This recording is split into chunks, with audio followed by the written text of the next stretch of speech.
Hi all, I+ training സൊല്യൂഷൻസിൻ്റെ പുതിയൊരു ക്ലാസ്സിലേക്ക് സ്വാഗതം.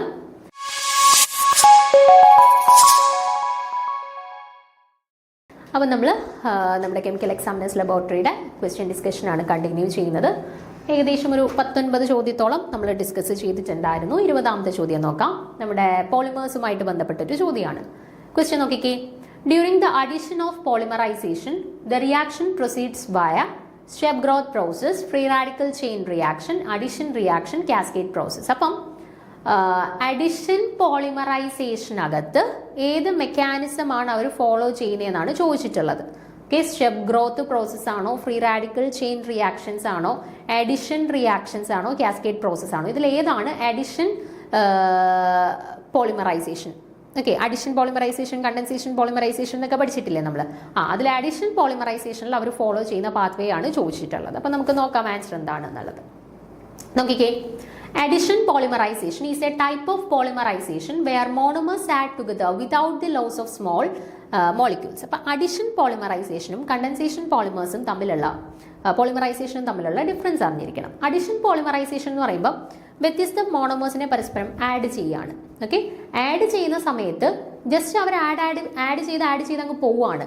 വേറെ മോളിക്യൂൾസ് ഒന്നും അവിടെ നിന്ന് എലിമിനേറ്റ് ആവുന്നില്ല.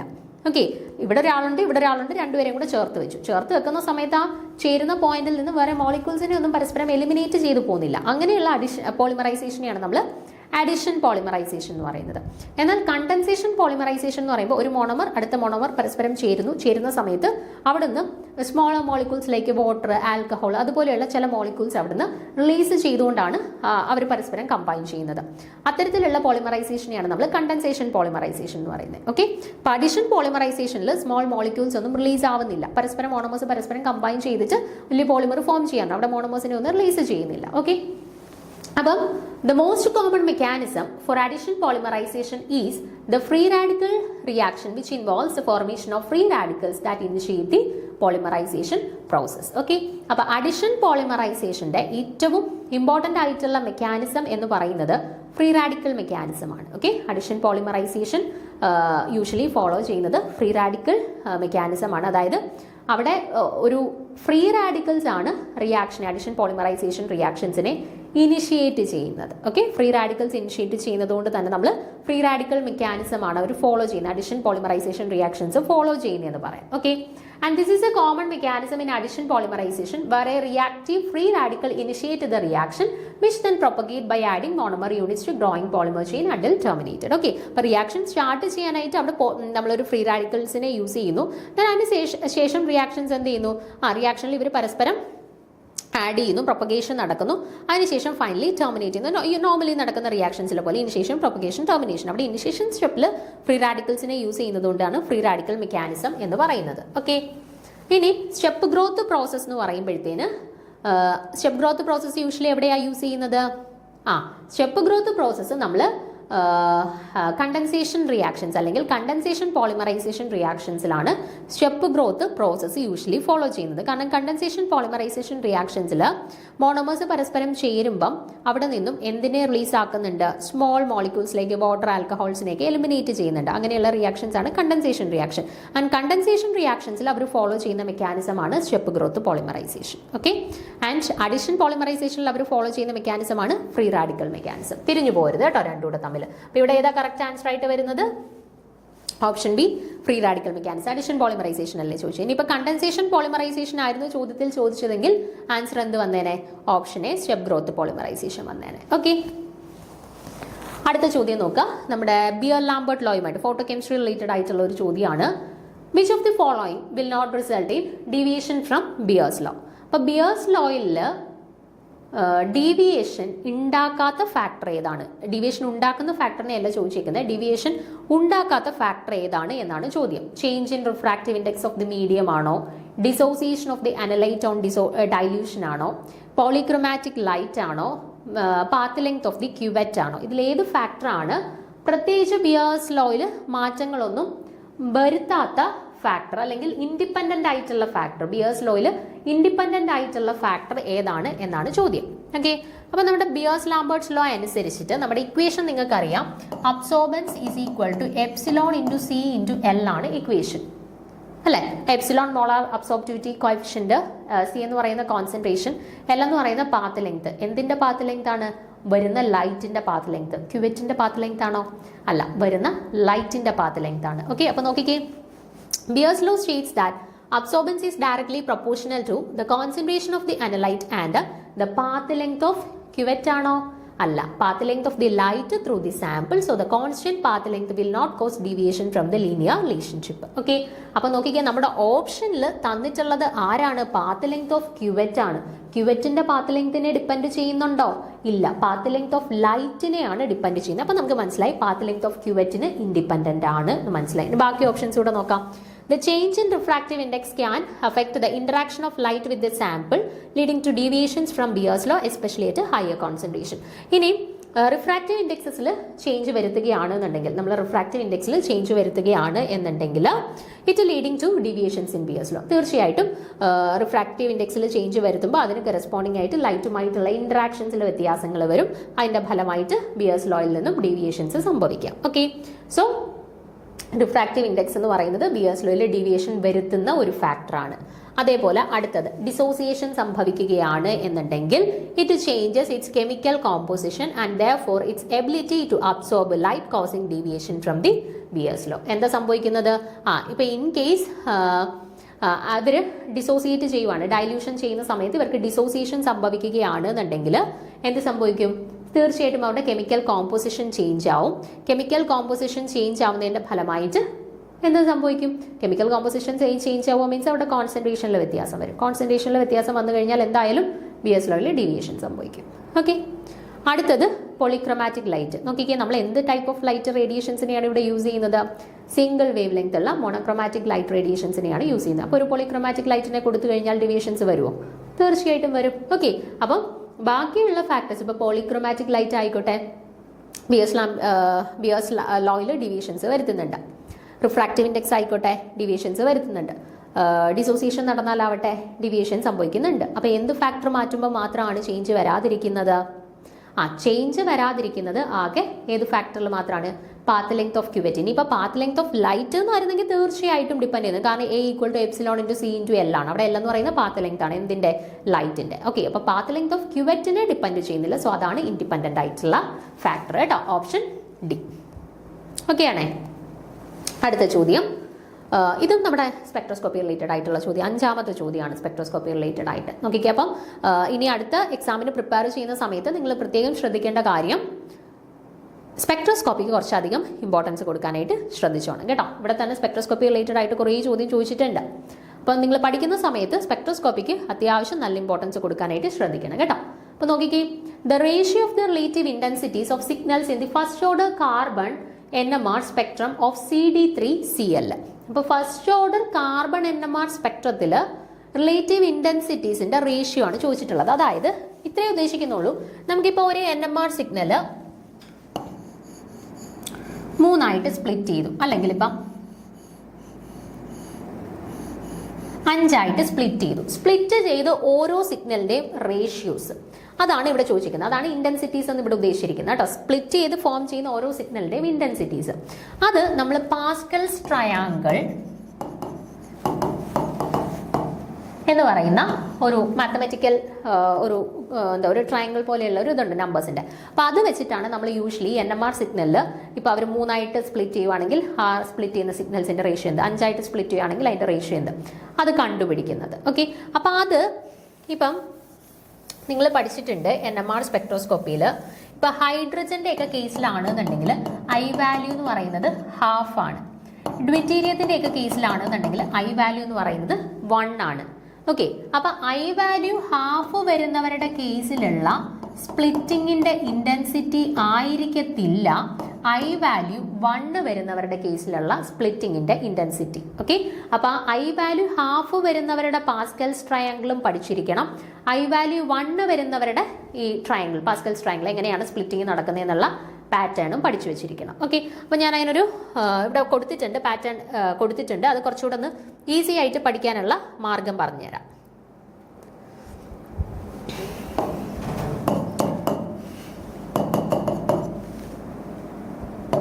I വാല്യൂ 1/2 വരുന്നവരുടെ കേസിലുള്ള പാസ്കൽസ് ട്രയാങ്കിൾ എങ്ങനെയാണെന്ന് പറഞ്ഞുതരാം. നോക്കിക്കേ, ആദ്യം നമ്മൾ ട്രയാങ്കിളിൻ്റെ സ്റ്റാർട്ടിങ്ങിൽ 1 എന്ന് കൊടുത്തു, അതിനുശേഷം 1 1 എന്ന് കൊടുത്തു. ഓക്കെ, പിന്നെ എന്താ ചെയ്യേണ്ടതെന്ന് വെച്ചാൽ പിന്നെ ഇനി ഓരോ സൈഡ് ഓരോ ലെയർ സ്റ്റാർട്ട് ചെയ്യുന്ന സമയത്തും ലെഫ്റ്റിലും റൈറ്റിലുമായിട്ട് നിങ്ങൾ ഓരോ 1 1 എന്നങ്ങ് കൊടുത്തേക്കുക. അതിനുശേഷം എന്ത് ചെയ്യണമെന്ന് വെച്ചാൽ തൊട്ടടുത്തുള്ള രണ്ടുപേരെ ആഡ് ചെയ്ത് എഴുതുക. ഇവിടെ നോക്കിക്കേ, തൊട്ട് മുന്നേ ഉള്ള അടുത്ത രണ്ടുപേര് ആരാ? 1 1 അവരെ ചേർക്കുമ്പോൾ എന്ത് കിട്ടി? 2 എന്ന് കിട്ടി അല്ലേ. ഇനി എന്ത് ചെയ്യണം? അടുത്ത ലെവലിൽ നിങ്ങൾ ഏറ്റവും വെളിയിലായിട്ട് 2 1 എന്ന് കൊടുക്കുക. ഓക്കെ, ഇനി നോക്കിക്കേ, ആദ്യമുള്ള രണ്ടുപേരെ ആഡ് ചെയ്യുക. 1 + 2 എന്താ? 3. അത് ഇതിന്റെ നടുക്കോട്ട് എഴുതി വെക്കുക. 2 + 1 എന്താ? 3. അത് ഇതിന്റെ നടുക്കോട്ട് എഴുതി വെക്കുക. ഓക്കെ, അടുത്ത ലെയർ എങ്ങനെ വരും? 1 1 എന്ന് വെളിയിൽ കൊടുത്തു, അതിനുശേഷം ആദ്യത്തെ രണ്ടുപേരെ വെച്ചിട്ട് കൂട്ടി എഴുതുക. 1 + 3 എന്താ? 4. എവിടാ 4 എഴുതുന്നേ? ഇവരുടെ നടുവിലായിട്ട്. അടുത്ത 3 + 3 എന്താ? 6. എവിടെ എഴുതുന്നേ? ഇവരുടെ നടുവിലായിട്ട്. 4 + 1 എന്താ? 3 + 1 എന്താ? 4. അത് അവരുടെ നടുവിലായിട്ട് എഴുതി. ഓക്കെ, അടുത്തത് എങ്ങനെ സ്പ്ലിറ്റ് ചെയ്യും?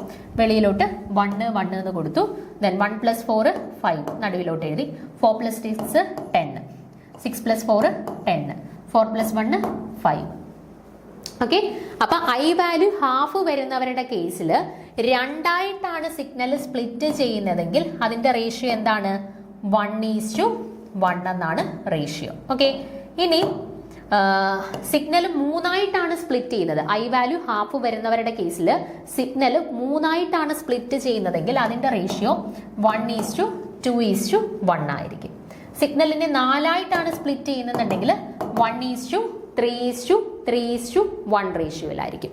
5ആയിട്ടാണ് സ്പ്ലിറ്റ് ചെയ്യുന്നുണ്ടെങ്കിൽ 1:4:6:4:1 ആയിട്ടായിരിക്കും. ഓക്കെ, 6ആയിട്ടാണ് സ്പ്ലിറ്റ് ചെയ്യുന്നുണ്ടെങ്കിൽ 1:5:10:10:5:1. ഓക്കെ ആണേ. അപ്പോൾ ഈ രീതിയിലാണ് ഒരു പാസ്കൽസ് ട്രയാങ്കിൾ കൺസ്ട്രക്ട് ചെയ്യുന്നത്. നിങ്ങൾ കാണാതെ പഠിച്ചു വെച്ചേക്കണം. ഈ ഒരു പാറ്റേൺ ഓർത്താൽ മതി. 1 1 എല്ലാത്തിൻ്റെയും വെളിയിലായിട്ട് 1 1 എന്ന് ഇട്ട് പോവുക. ദെൻ തൊട്ട് മുന്നേയുള്ള 2 സംഖ്യകൾ പരസ്പരം കൂട്ടിയിട്ട് അവരുടെ നടുവിലായിട്ട് എഴുതി പോവുക. ഓക്കെ, എന്നിട്ട് എത്ര ആയിട്ടാണോ സിഗ്നൽ കിട്ടുന്നത് ആ സിഗ്നൽസിന്റെ എണ്ണം വെച്ചിട്ട് അവരുടെ ഇന്റൻസിറ്റി എഴുതുക. ഓക്കെ, ഇത് ആരുടെ കേസിൽ മാത്രമേ ഈ ട്രയാങ്കിൾ പോസിബിൾ ആവത്തുള്ളൂ? ഐ വാല്യൂ ഹാഫ് വരുന്നവരുടെ കേസിൽ മാത്രമേ ഈ പറയുന്ന ട്രയാങ്കിൾ പോസിബിൾ ആയിട്ട് വരുള്ളൂ. ഇനി ഐ വാല്യൂ 1 വരുന്ന ഡ്വിറ്റീരിയം പോലെയുള്ള ആളുകളെ സംബന്ധിച്ചിടത്തോളം എങ്ങനെയാ വരുന്നത് നോക്കിക്കേ.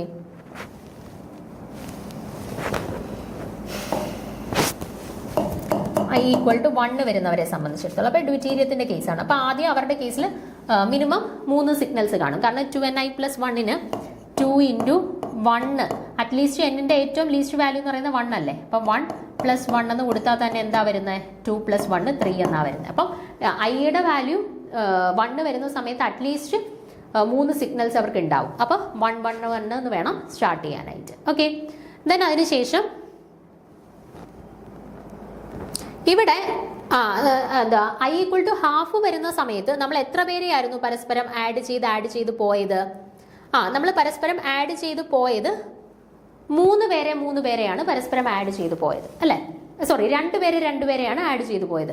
I=1 വരുമ്പോൾ അടുപ്പിച്ച് 3 പേരെ പരസ്പരം ആഡ് ചെയ്യണം. അപ്പം പഴയതുപോലെ വെളിയിൽ നമ്മൾ 1 1 എന്ന് കൊടുത്തു. അതിനുശേഷം ഇവിടെ ഒരു 0 ഉണ്ട്, ഇവിടെ ഒരു 0 ഉണ്ട്. ഒന്നും ഇല്ലാത്തതിന് 0 ആണ് എന്നുള്ളത് അസ്യൂം ചെയ്യുക. അതിനുശേഷം എന്ത് ചെയ്യണം എന്ന് വെച്ചാൽ മറ്റടുത്ത് തൊട്ടടുത്തുള്ള 2 സംഖ്യകളെ വീതമല്ലേ കൂട്ടിയത്, ഇവിടെ തൊട്ടടുത്തുള്ള 3 സംഖ്യകളെ വീതം കൂട്ടുക. അപ്പം ഇത് എന്ത് കിട്ടി? 0 + 1 + 1 എന്ത് കിട്ടി? 2 എന്ന് കിട്ടി. ആ 2നെ എവിടെ എഴുതണം? ഇതിന്റെ നേർക്ക് എഴുതണം. നമ്മൾ ഹാഫ് വരുന്ന സമയത്ത് ഇടയിലായിട്ടല്ലേ എഴുതിയത്. I=1 വരുന്ന സമയത്ത് കൺസ്ട്രക്ട് ചെയ്യുന്ന സമയത്ത് കറക്റ്റ് അതിന്റെ നേർക്ക് എഴുതി പോകണം. ഓക്കെ, ഇനി അടുത്ത 3 പേരെ ആഡ് ചെയ്തേ. 1 + 1 + 1 എന്ത്? 3 വന്നു. അടുത്ത 3 പേര് 1 + 1 + 0 എന്ത് വന്നു? 2 വന്നു അല്ലേ. അപ്പോൾ തൊട്ടടുത്ത ലെയറിൽ നമുക്ക് 1 2 3 2 1 എന്ന് കിട്ടി. ഇനി ആ 0നെ അങ്ങ് മായ്ച്ചു കളയാം. 0നെ കൺസിഡർ ചെയ്യും. അത് ഞാൻ നിങ്ങൾക്ക് കൂട്ടാനുള്ള എളുപ്പത്തിന് വേണ്ടി അവിടെ ഒരു 0 ഇട്ട് വെച്ചു എന്നേ ഉള്ളൂ കേട്ടോ. ആക്ച്വലി 0 ഇല്ല, ഒന്നും ഇല്ല എന്നുള്ളത് 0 ആയിട്ട് എടുക്കണം എന്നുള്ളതിൽ. അടുത്ത ലെയർ വരയ്ക്കുന്ന സമയത്ത് വീണ്ടും വെളിയിലോട്ട് 2 1നെ എഴുതി. ഓക്കെ, ഇനി ഇവിടെ 0 ഉണ്ട് എന്നുള്ളത് അസ്യൂം ചെയ്യുക. ഇനി എന്ത് ചെയ്യണം? 3 പേരെ കൂട്ടണം. 0 + 1 + 2 എന്ത് കിട്ടി? 3 എന്ന് കിട്ടി. ഓക്കെ, ഇനി 1 + 2 + 3 എന്ത് കിട്ടി? 6 എന്ന് കിട്ടി. 2 + 3 + 2 എന്ത് കിട്ടി? 6 7 3 4 5 6 7 എന്ന് കിട്ടി. അടുത്ത 3 + 2 + 1 എന്ത് കിട്ടി? 6 എന്ന് കിട്ടി. 2 + 1 + 0 എന്ത് കിട്ടി? 3 എന്ന് കിട്ടി. അപ്പോൾ ഇവരുടെ കേസിൽ റേഷ്യോ കിട്ടി. ആദ്യത്തെ ആൾക്ക് 1:1 റേഷ്യോ, രണ്ടാമത്തെ ആൾക്ക് 1:2:3:2:1 എന്ന് പറയുന്ന റേഷ്യോ കിട്ടും. അടുത്ത ആളെ സംബന്ധിച്ചിടത്തോളം 1:3:6:6:7:6:3:1 എന്ന് കിട്ടി. അപ്പം ഇങ്ങനെയാണ് പാസ്കൽസ് ട്രയാങ്കിൾസ് കൺസ്ട്രക്ട് ചെയ്യുന്നത്. I is equal to ഹാഫിൻ്റെ കേസിലും I is equal to 1 കേസിലും ആ കൺസ്ട്രക്ഷൻ്റെ പാറ്റേൺ ഓർത്തിരിക്കുക. ഇനി ചോദ്യത്തിലോട്ടൊന്ന് പോയിക്കേ. നമുക്കിവിടെ ചോദിച്ചിട്ടുണ്ടായിരുന്നത് CD3Cl കേസാണ്. ഓക്കെ, CD3Cl കേസിലുള്ള കാർബൺ NMRന്റെ കേസാണ് ചോദിച്ചിട്ടുള്ളത്. ഓക്കെ, ഇപ്പൊ 2ni+1 ആണ് ഇക്വേഷൻ. ഇപ്പൊ ഇവിടെ കാർബണിനെ സ്പ്ലിറ്റിംഗ് ഉണ്ടാക്കുന്ന ആളാരാണ്? ഡ്യൂറ്റീരിയം വഴിയാണ് കാർബണിന് സ്പ്ലിറ്റിംഗ് ഉണ്ടാക്കുന്നത്. എത്ര ഡ്യൂറ്റീരിയം ഉണ്ട്? 3 എണ്ണം. സോ എന്നിന് പകരം 3 എന്ന് കൊടുക്കുക.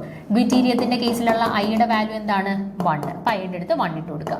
+1 എന്ത് കിട്ടി? 3 2 6 6 + 1 7. അപ്പൊ നമുക്ക് മനസ്സിലായി 7 ആയിട്ടാണ് സ്പ്ലിറ്റ് ചെയ്യുന്നത്. അപ്പൊ ഇവിടെ 7 സിഗ്നൽസ് ഉള്ള ഓപ്ഷൻ ഏതുണ്ട്? ഇവിടെ 4 ഉള്ളു, ഇതല്ല. ഇത് 5 ഉള്ളു, ഇതുമല്ല. ഇത് 3 ഉള്ളു, ഇതുമല്ല. 1 2 3 4 5 6 7.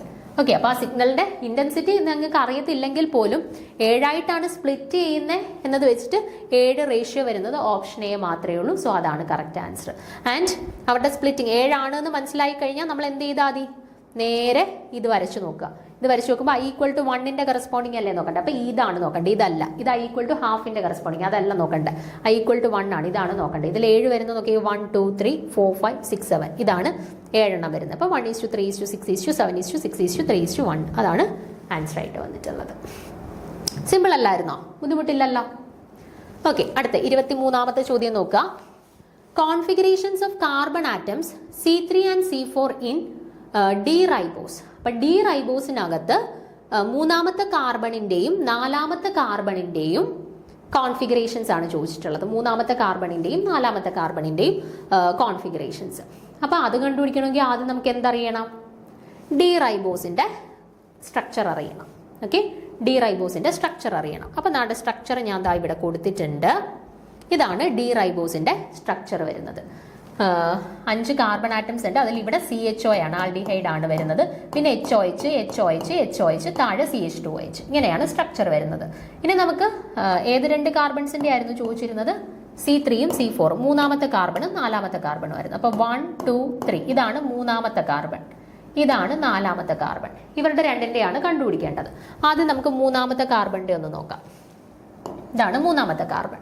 ഈ 3ാമത്തെ കാർബണിൽ 4 അറ്റാച്ച്മെന്റ്സ് വന്നിട്ടുണ്ട്. അവർക്ക് ഓരോരുത്തർക്കും പ്രിയോറിറ്റീസ് കൊടുക്കണം. അറ്റാച്ച്മെന്റ്സ് ഏതൊക്കെയാണ്? ഒരെണ്ണം ഇത്, ഒരെണ്ണം ഇത്, ഒരെണ്ണം ഇത്, ഒരെണ്ണം ഇത്. ഓക്കെ, അപ്പൊ ഇയാളിൽ അറ്റാച്ച് ചെയ്തിട്ടുള്ള അറ്റോമിക് നമ്പർ ഏറ്റവും കൂടുതലുള്ള ആരാണോ അവർക്കാണ് ഫസ്റ്റ് പ്രിയോറിറ്റി കൊടുക്കേണ്ടത്. അപ്പൊ ഇവിടെ അറ്റാച്ച് ചെയ്തിട്ടുള്ളത് കാർബൺ ആണ്, ഇവിടെ അറ്റാച്ച് ചെയ്തിട്ടുള്ളത് ഹൈഡ്രജൻ ആണ്, ഇവിടെ അറ്റാച്ച് ചെയ്തിട്ടുള്ളത് ഓക്സിജൻ ആണ്, ഇവിടെ അറ്റാച്ച് ചെയ്തിട്ടുള്ളത് കാർബൺ ആണ്. അപ്പൊ ഹയസ്റ്റ് പ്രിയോറിറ്റി വരുന്ന ആർക്കാ? ഓക്സിജൻ. അപ്പൊ ഈ OHന് ഫസ്റ്റ് പ്രിയോറിറ്റി വന്നു. ഓക്കെ, ഇനി രണ്ടാമത്തെ പ്രിയോറിറ്റി വരുന്നത് ആർക്കാണ്? ഇതും കാർബൺ ആണ്, ഇതും കാർബൺ ആണ്. അപ്പൊ പിന്നെ തൊട്ടടുത്ത മെമ്പറിനെ നോക്കുക. രണ്ടും കാർബൺ ആകുമ്പോഴത്തേനും നമുക്ക് 2 പേർക്കൂടെ സെക്കൻഡ് പ്രിയോറിറ്റി എന്ന് കൊടുക്കാൻ പറ്റൂ? ഇല്ല. അപ്പൊ കാർബൺ കഴിഞ്ഞ് പിന്നെ തൊട്ടടുത്ത് വരുന്നതിൽ ഏറ്റവും അറ്റോമിക് നമ്പർ കൂടിയ ആളെ നോക്കാം. ഇവിടെ കാർബണിലേക്ക് അറ്റാച്ച് ചെയ്തിട്ടുള്ളത് ഓക്സിജനും ഹൈഡ്രജനും പിന്നെ C+Oയും Hഉം. ഇവിടെ കാർബണിലേക്ക് അറ്റാച്ച് ചെയ്തിട്ടുള്ളതോ? ഇവിടെയും കാർബണിലേക്ക് ഒരു ഓക്സിജൻ ഉണ്ട്, ഹൈഡ്രജൻ ഉണ്ട്, പിന്നെ എന്തുണ്ട്? ഇവിടെ CH2OH ആണ്. ഇവിടെ ഡബിൾ ബോണ്ട് ഓക്സിജൻ ഒക്കെ വരുന്നുണ്ട്. അപ്പൊ അടുത്ത സെക്കൻഡ് പ്രിയോറിറ്റി നമ്മൾ ആർക്ക് കൊടുക്കണം? ഇവർക്ക് കൊടുക്കണം അല്ലെ. ഇനി തേർഡ് പ്രിയോറിറ്റി ഇയാൾക്ക് കൊടുക്കും. ഫോർത്ത് പ്രിയോറിറ്റി ഹൈഡ്രജന് കൊടുത്തു. ഓക്കെ, ഇനി നമ്മൾ ഫോർത്ത് പ്രിയോറിറ്റി അങ്ങ് അവോയ്ഡ് ചെയ്തിട്ട് 1 2 3 ക്ലോക്ക് വൈസ് ആണോ ആന്റി ക്ലോക്ക് വൈസ് ആണോ എന്ന് കൺസിഡർ ചെയ്ത് നോക്കുക. അപ്പൊ 1 ഇവിടെ, 2 ഇവിടെ, 3 ഇവിടെ. അപ്പൊ നോക്കിക്കേ, ഇത് കറങ്ങിയിരിക്കുന്നത് ക്ലോക്ക് വൈസിലാണോ? അല്ല, ആന്റി ക്ലോക്ക് വൈസിലാണ്. ആന്റി ക്ലോക്ക് വൈസിലാണെങ്കിൽ കോൺഫിഗറേഷൻ വരേണ്ടത് എന്താണ്? S ആണ്. ക്ലോക്ക് വൈസിലാണെങ്കിൽ R, ആന്റി ക്ലോക്ക് വൈസിലാണെങ്കിൽ S. പക്ഷേ ഇവിടെ നിങ്ങൾ പ്രത്യേകം ശ്രദ്ധിക്കേണ്ട ഒരു കാര്യമുണ്ട്. നമ്മുടെ ഫോർത്ത് പ്രിയോറിറ്റിയിലുള്ള ആള് ഹൊറിസോണ്ടലി ആണ് വന്നിട്ടുള്ളതെങ്കിൽ നമുക്ക് കിട്ടിയിട്ടുള്ള കോൺഫിഗറേഷനെ നേരെ അങ്ങ് റിവേഴ്സ് ചെയ്തോണം. ഓക്കെ, ഇപ്പൊ ഫോർത്ത് പ്രിയോറിറ്റിയിൽ വന്ന ആൾ ഇതാ താഴെ വെർട്ടിക്കലി ആയിരുന്നു എന്നുണ്ടെങ്കിൽ നമുക്ക് S കിട്ടിയാൽ നമുക്ക് S തന്നെ എടുക്കാം കോൺഫിഗറേഷൻ ആയിട്ട്. പക്ഷേ ഫോർത്ത് പ്രിയോറിറ്റി നമ്മൾ കൊടുത്ത ആള് കിടക്കുന്നത് ഇങ്ങനെയാണ്, ഹൊറിസോണ്ടലി ആണ് എന്നുണ്ടെങ്കിൽ നമുക്ക് എസ് കോൺഫിഗറേഷൻ ഇങ്ങനെ വരച്ചു നോക്കി കിട്ടിക്കഴിഞ്ഞാലും അതിനെ റിവേഴ്സ് ചെയ്ത് ആർ കോൺഫിഗറേഷനിലേക്ക് മാറ്റിക്കോണം. ഓക്കെ, അപ്പോൾ ഫോർത്ത് പ്രിയോറിറ്റി എപ്പോഴും എവിടെ വരുന്നതായിട്ട് ശ്രദ്ധിച്ചോണം? വേർട്ടിക്കലി വരുന്നതായിട്ട് ശ്രദ്ധിച്ചോണം. ഇൻ കേസ് അത് ഹൊറിസോണ്ടലി വന്നു കഴിഞ്ഞാൽ നമുക്ക് കിട്ടിയ കോൺഫിഗറേഷനെ നേരെ റിവേഴ്സ് ആക്കിക്കോണം. ഓക്കെ, അപ്പം മൂന്നാമത്തെ കാർബണിന്റെ കറസ്പോണ്ടിങ് ആയിട്ടുള്ള കോൺഫിഗറേഷൻ നമുക്ക് കിട്ടിയല്ലോ. എന്താണ്? ആറാണ് മൂന്നാമത്തേന്റെ കറസ്പോണ്ടിങ് ആയിട്ടുള്ള കോൺഫിഗറേഷൻ. ഇനി അടുത്ത നാലാമത്തെ കാർബണിന്റെ കറസ്പോണ്ടിങ് ആയിട്ടുള്ള നോക്കാം. ഇതാണ് നാലാമത്തെ കാർബൺ. ഓക്കെ, നാലാമത്തെ കാർബണില് അറ്റാച്ച്മെന്റ്സിനെ ഞാൻ ജസ്റ്റ് ഒന്ന് മാർക്ക് ചെയ്യാണ്. ഇതൊരെണ്ണം, ഇതൊരെണ്ണം, ഇതൊരെണ്ണം, ഇത് മൊത്തത്തിൽ ഒരെണ്ണം. ഓക്കെ, ഇനി ഇതിൽ പ്രിയോറിറ്റീസ് കൊടുക്കാം. എന്തായാലും ഓക്സിജൻ നേരിട്ട് അറ്റാച്ച് ചെയ്തിട്ടുള്ളതായിരിക്കും ഫസ്റ്റ് പ്രിയോറിറ്റി, ആൻഡ് ഹൈഡ്രജൻ ആയിരിക്കും നാലാമത്തെ പ്രിയോറിറ്റി. ഇനി രണ്ടാമത്തെ ഇയാളാണോ ഇയാളാണോ എന്ന് അറിയണം. നോക്കിക്കേ, ഇവിടെ കാർബൺ കഴിഞ്ഞ് ഓക്സിജൻ, പിന്നെ വീണ്ടും അടുത്ത കാർബൺ കഴിഞ്ഞ് ഓക്സിജൻ, പിന്നെ ഓക്സിജൻ, ഒത്തിരി ഓക്സിജൻസ് ഉണ്ട് അല്ലെ. അപ്പൊ തീർച്ചയായിട്ടും സെക്കൻഡ് പ്രിയോറിറ്റി ഇയാൾക്ക് കൊടുക്കണം, തേർഡ് പ്രിയോറിറ്റി ഇയാൾക്ക് കൊടുക്കണം അല്ലെ. ഇനി ഒന്ന് വരച്ച് നോക്കിക്കേ, ഒന്ന് ഇവിടെ ഉണ്ട്, രണ്ട് ഇവിടെ കിടക്കുകയാണ്, മൂന്ന് ഇവിടെ കിടക്കുകയാണ്. ഇനി ഇവരെ ഒന്ന് റൊട്ടേറ്റ് ചെയ്ത് നോക്കിക്കേ. 1 2 3 ക്ലോക്ക് വൈസിലാണോ റൊട്ടേറ്റ് ചെയ്തത്? അല്ല, ആന്റി ക്ലോക്ക് വൈസിലാണ്. അപ്പൊ നമ്മുടെ കോൺഫിഗറേഷൻ എന്തായിരുന്നു വരേണ്ടത്? എസ് കോൺഫിഗറേഷൻ ആണ്. ഇനി നോക്കിക്കേ, നാലാമത്തെ പ്രിയോറിറ്റി കിടക്കുന്നത് വെർട്ടിക്കലി ആണോ ഹൊറിസോണ്ടലി ആണോ എന്ന് നോക്കിക്കേ. നാലാമത്തെ പ്രിയോറിറ്റി കിടക്കുന്നത് ദാണ്ടെ ഹൊറിസോണ്ടലി ആണ് കിടക്കുന്നത്. അപ്പൊ നമുക്ക് കിട്ടിയ കോൺഫിഗറേഷൻ എന്താണോ അതിനെ നേരെ തിരിച്ചിട്ടോണം. അപ്പൊ എസ് കിട്ടി, അതിനെ നേരെ തിരിച്ച് എന്താക്കിക്കോണം? ആറിലോട്ട് മാറ്റിക്കോണം. ഓക്കെ, അപ്പൊ നമുക്ക് മൂന്നാമത്തെ കാർബണിന്റെ കോൺഫിഗറേഷനും 6 കിട്ടി, നാലാമത്തെ കാർബണിന്റെ കോൺഫിഗറേഷനും 6 കിട്ടി. അപ്പൊ കറക്റ്റ് ആൻസർ ആയിട്ട് വരുന്ന ഏതാണ്? R. ഓപ്ഷൻ ഡി R എന്ന് വരുന്നതാണ് കറക്റ്റ് ആൻസർ ആയിട്ടുള്ളത്. ഓക്കെ ആണേ. അപ്പൊ നിങ്ങൾ ആറാൻഡസ് നോമൻക്ലേച്ചറുമായിട്ട് ബന്ധപ്പെട്ട് ഫിഷർ പ്രൊജക്ഷൻസിലും ന്യൂമാൻ പ്രൊജക്ഷൻസിലും ഒക്കെ എങ്ങനെയാണ് കാൽക്കുലേറ്റ് ചെയ്യുന്നത് എന്നുള്ളത് കൃത്യമായിട്ട് പഠിച്ചിരിക്കണം കേട്ടോ. അടുത്ത ചോദ്യം നോക്കാം. S and L values of 15N. ഇത് നമ്മുടെ ടേം സിംബൽ റിലേറ്റഡ് ആയിട്ടുള്ള ഒരു ചോദ്യമാണ്.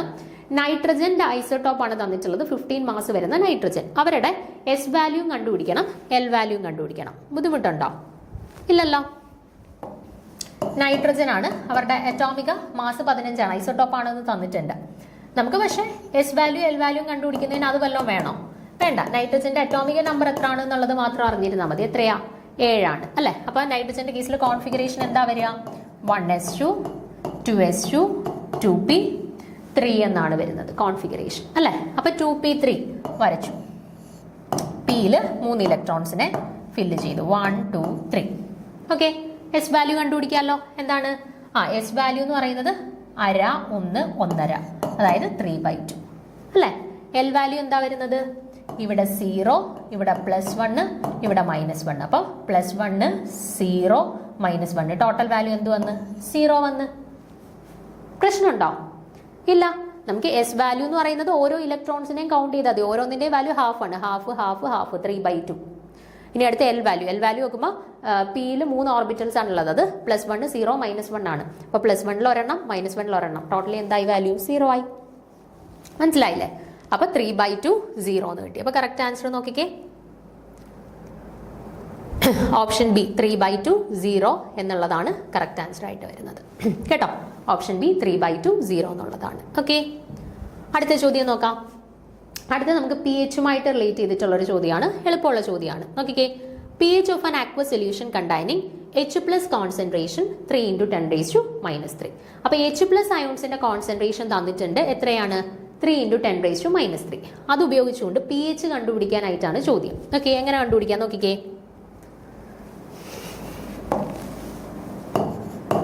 3 × 10⁻³ എന്നാണ് H+ന്റെ കോൺസെൻട്രേഷൻ തന്നിട്ടുള്ളത്. നമുക്ക് പി എച്ച് കണ്ടുപിടിക്കാനുള്ള ഇക്വേഷൻ അറിയാൽ. എന്താണ്? -log concentration of H+.